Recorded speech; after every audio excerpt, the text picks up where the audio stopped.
Welcome everybody to another edition of Dan's Grand Valley Railroad. This is going to be sort of a short video this week. I want to talk about some of the new items that I got from Facebook Marketplace. You've probably noticed a couple of items already, but I want to talk about each of them that I got. First, before we do that, I want to head out to the garage where I've still got some stuff in a few boxes that didn't make it in here.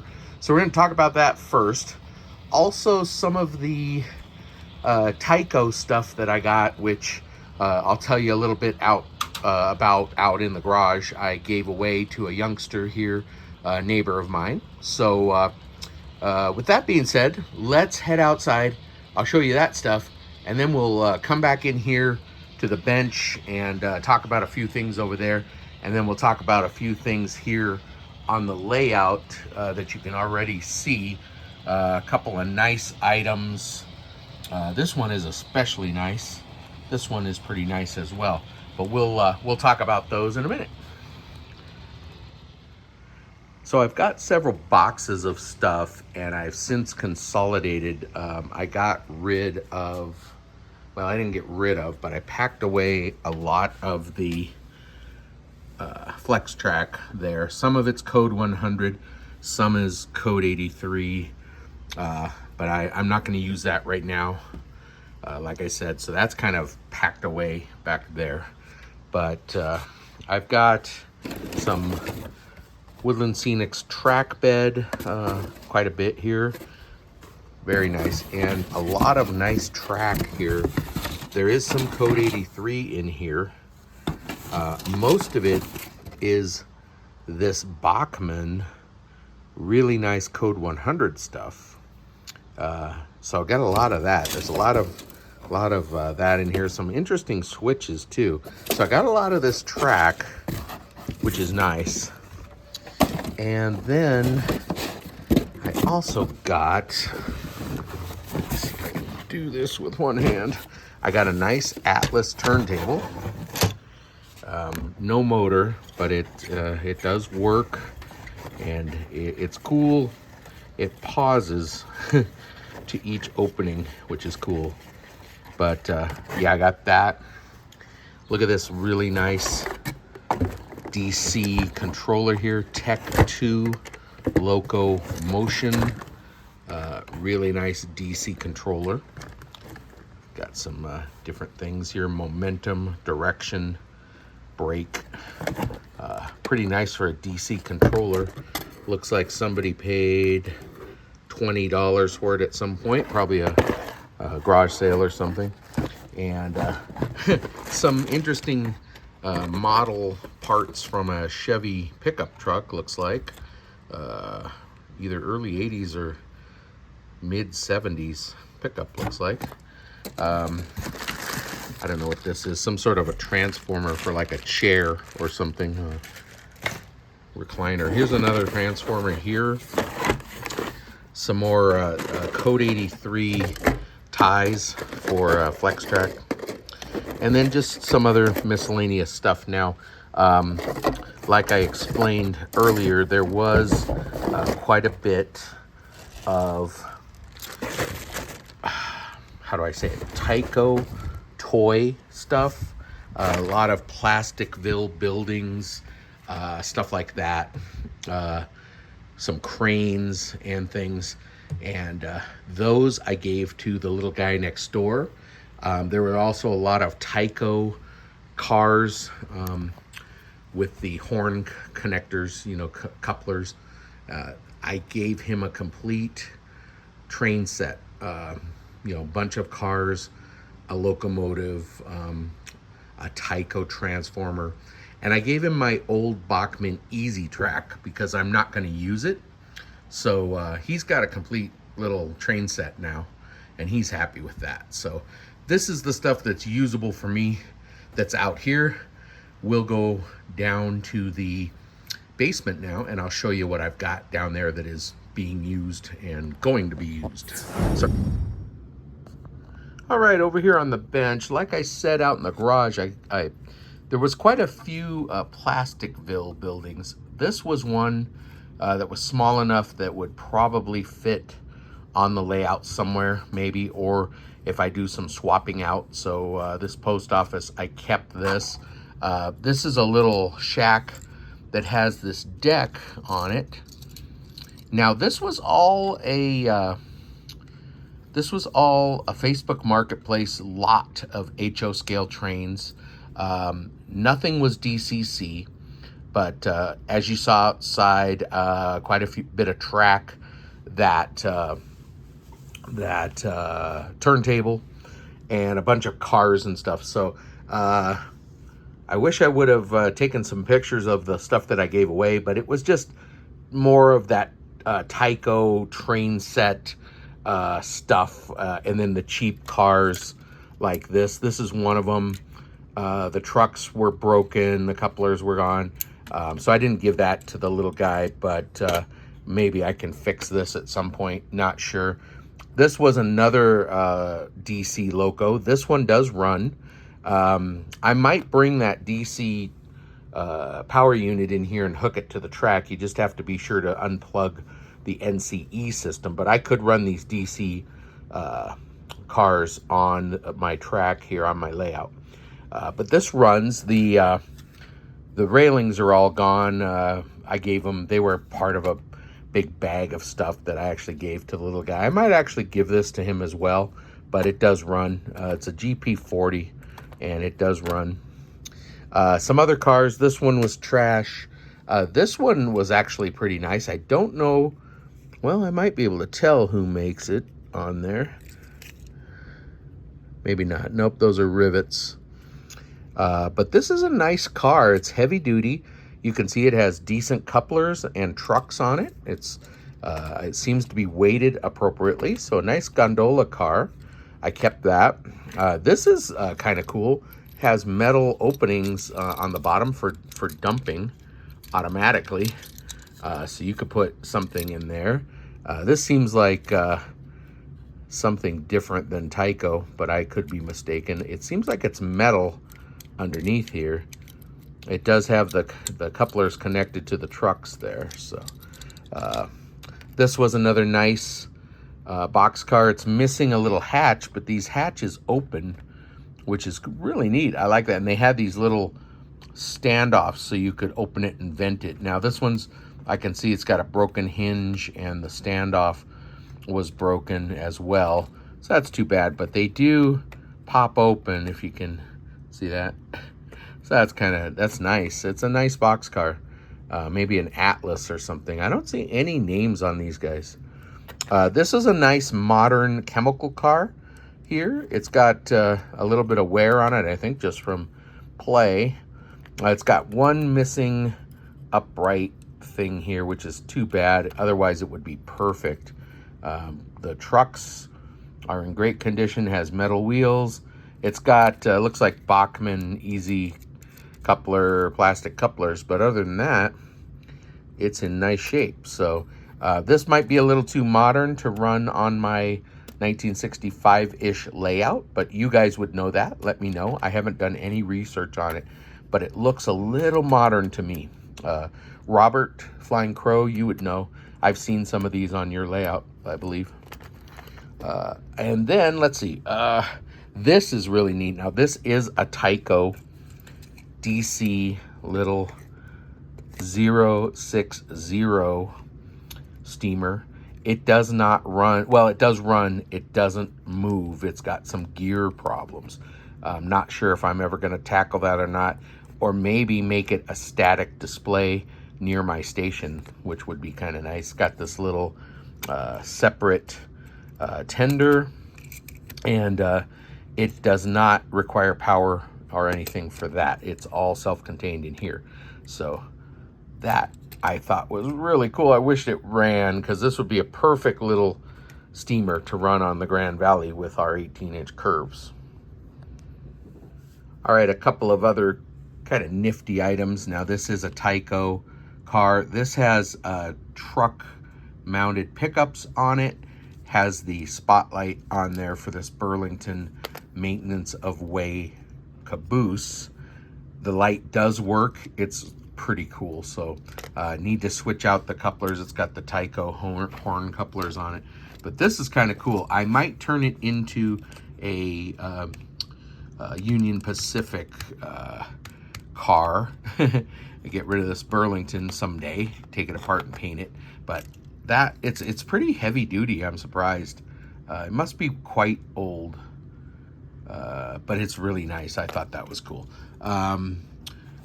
A nice box car, needs some work. It's got the truck's gone, but I did like this. I'm kind of having it over here with the work to be completed. These guys, nice stock cars. I don't have any working stock cars, so I decided to keep these. They are the cheap Tyco with the plastic push-in trucks, horn connectors, but I am going to change these out to some nice trucks because I don't have any stock cars, and these guys, doors open, kind of nice little stock cars.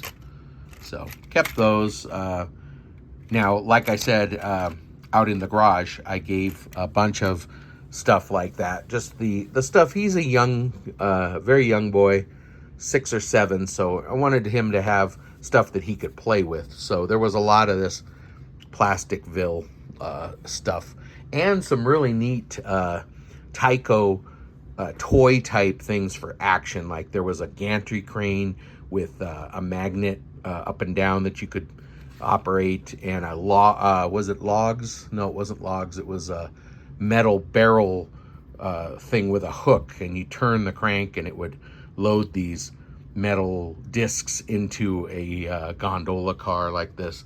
It was cool. So a little guy would have a lot of fun with that. Now you can see these guys. I'm not sure what these are. I wish I could find some names on here, but this has decent couplers on it. Nice trucks. Looks like maybe somebody glued it or something. I see some glue residue down there. But this is a nice little turn of the century. Well, I guess it would be even older than 18 into 1900. Maybe 1880s, 1890s. Again, you guys would know. It's missing one railing right there on that side. This side has both railings. So that's nice. I really like those. And then here's another one. Look at that. Central Pacific. I like the paint work on there. Wells Fargo Express. This has both railings on this side, missing one on this side. So that's interesting. Nice trucks, nice couplers, plastic Bachmann couplers for now, but I'll get those changed out. Those look really cool with this steamer. I bet that's probably how they ran it, was with this steamer here. So I like that. I'd like to get this working. And then also, as you saw in the garage, there was a lot of track and stuff. Also some other miscellaneous tools like this variable heat soldering iron, which, I mean, I have a soldering station, but those are nice to have if you're working on more than one thing at a time. Came with a little stand. I glued a piece of sponge in there. So that'll be useful. And then that's pretty much it. I got some, well, we'll go over to the layout in a minute, but I got some fencing that was all part of some stuff that was all in a box. So that was nice. But here is what alerted me, caught my eye for the whole listing. And I was so hoping that this was a DCC locomotive. Unfortunately, it's DC, but it does run. And it's kind of unique. Looks like somebody paid $80 for it. It's an IHC. And again, like I said, it is DC, but it was in the box like this. And as you can see, it's a cab forward design. This one is called the Mother Hubbard, and there's some history behind this. So kind of cool. I'll take it out of the box and we'll take a look at it. But again, this does run, and it's an interesting setup here with the cab forward right over the boiler, and there was a reason for that. So let me get it out of the box, we'll check it out. So there's a lot of detail on this, and it's in great shape. I don't think it was used very much at all. Seems like it's brand new. But look at the railings, look at the tanks on top here, the bell detail, the whistles.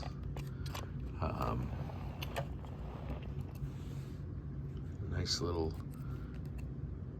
bars on there. It's set up with the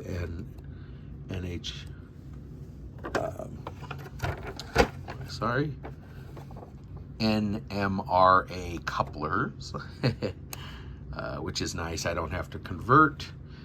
Cab forward design. Like I said, this one is called the Mother Hubbard Reading Railroad. I've seen these on Facebook Marketplace. I've also seen them on eBay for quite a lot of money, even though they're DC. But this is nice. Nice tender here. Tender. Nice detail on it. So I think this was the score of the whole thing. I didn't pay a whole lot of money for all of it. It was very reasonable. So very, very nice. This is going to be kind of fun.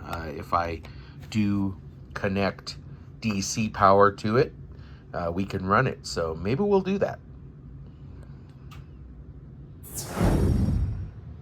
All right, over here on the layout, you can see this was one of those Tyco. This was a water tower. It's missing the spout and some of the piping that would be underneath.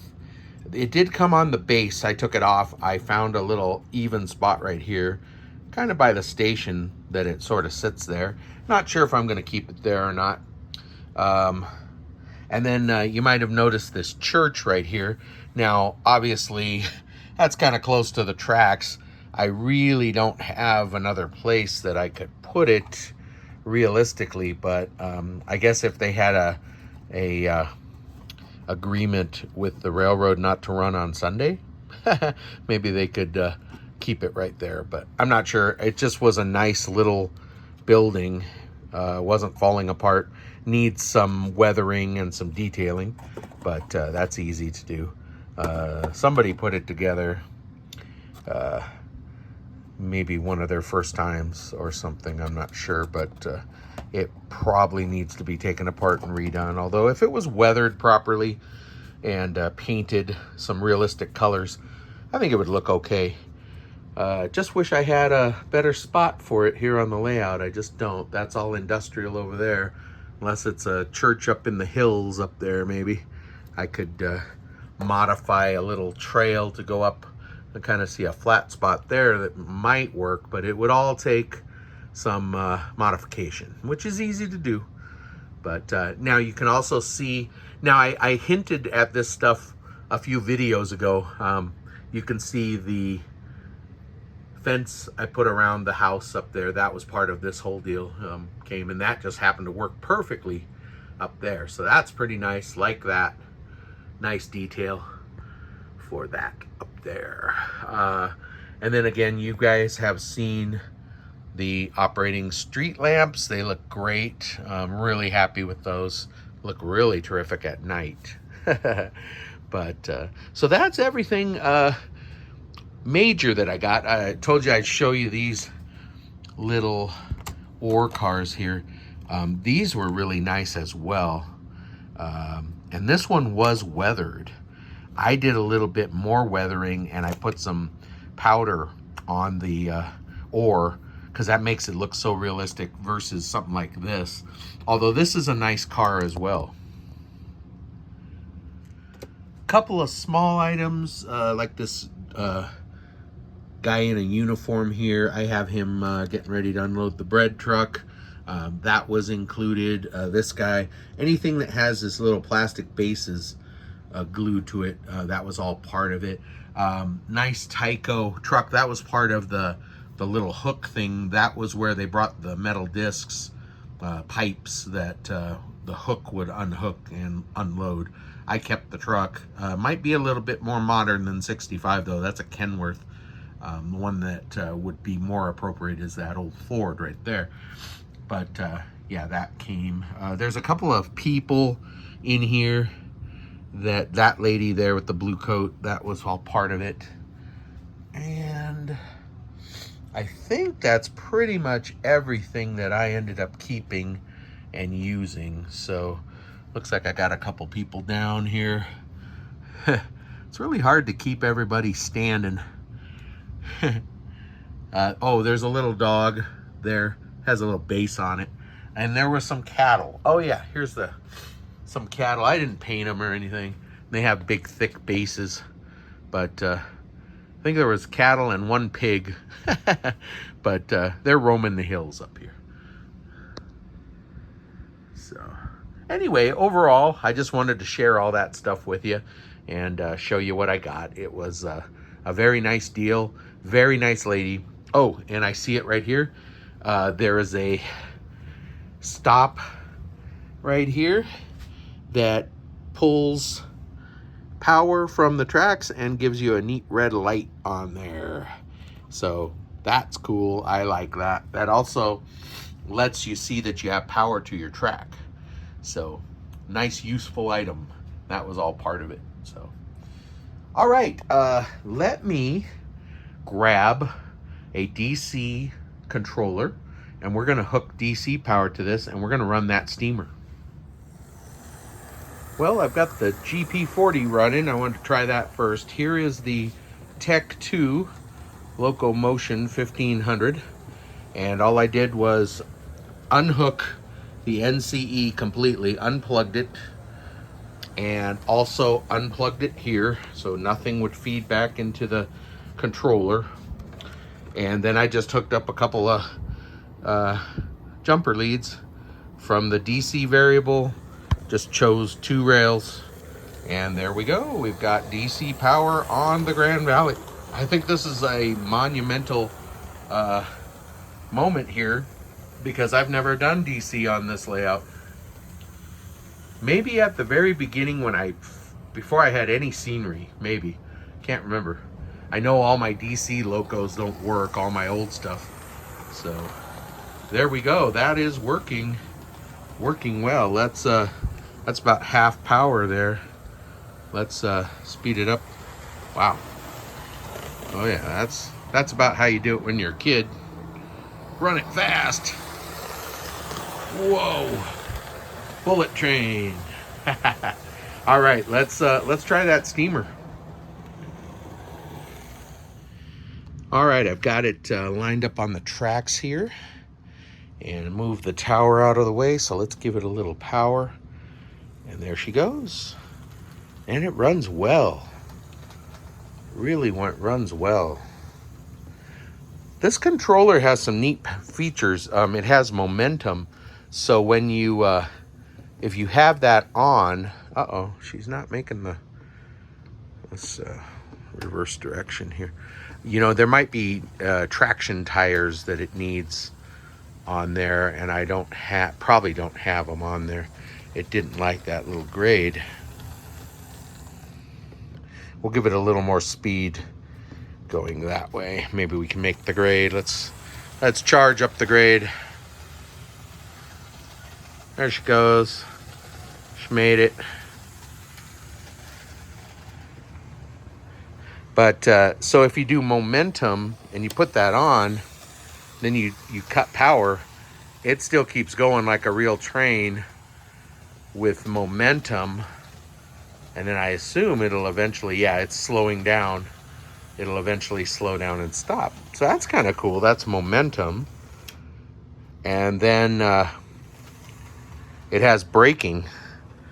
So let's, it's a momentary. So as it's coming in here, I'll hit braking. And then it slows it down, even though I have power on. Then let go and off it goes. That's cool. Okay, we gotta get a full head of steam to make that grade. All right. Let's get a close-up of it coming out of the tunnel. Well, it should slow down. That's pretty fast. But that is one cool steamer.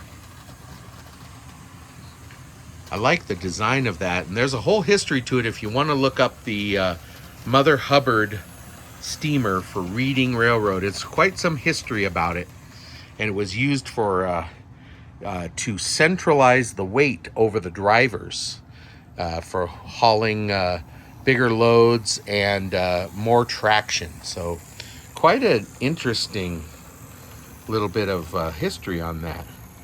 So very cool. Well, I hope you guys enjoyed this video. Hopefully it's not too long. I never know till I get them done.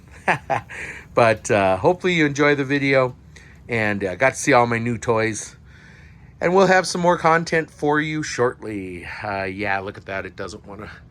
It needs some traction tires, I think. It's trying. There it goes. All right. The little engine that could. There it goes. So anyway, yeah, thank you guys. Thanks for all you new subscribers. And we'll have a regular video back for you here shortly. And until then, take care. God bless. And we will see you next video. Thank you for watching.